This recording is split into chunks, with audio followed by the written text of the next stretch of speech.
современном Чикаго, в просторной квартире на северной стороне города, жила семья успешного инженера Джеймса Хартмана. Он построил свою компанию с нуля и стал миллионером, но часто был строгим и требовательным.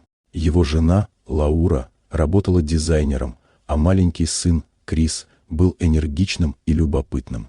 Для помощи по дому они наняли няню Энн Робертс, простую добрую женщину из небольшого города. Она заботилась о Крисе как о родном, кормила, гуляла, читала ему истории перед сном. Мальчик называл ее Грани Энн и привязался к ней всей душой.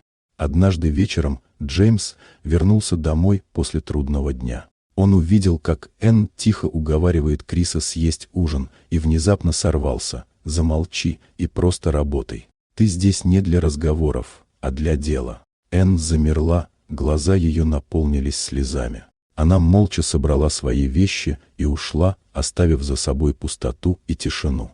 Крис плакал и долго смотрел на дверь, куда ушла любимая няня. В доме воцарился порядок, но исчезло тепло. Новый помощник выполнял все обязанности строго по расписанию, но мальчик стал тихим, замкнутым, перестал улыбаться.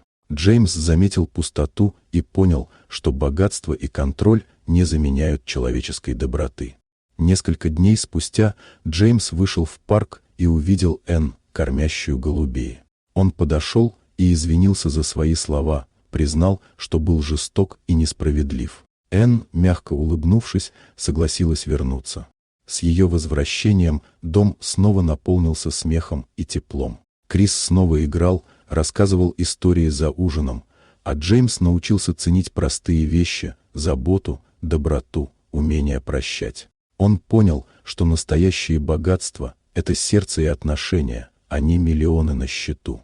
Так в современном Чикаго семья Хартманов научилась, что уважение и тепло важнее любой власти, а прощение способно возвращать счастье туда, где казалось, что все потеряно.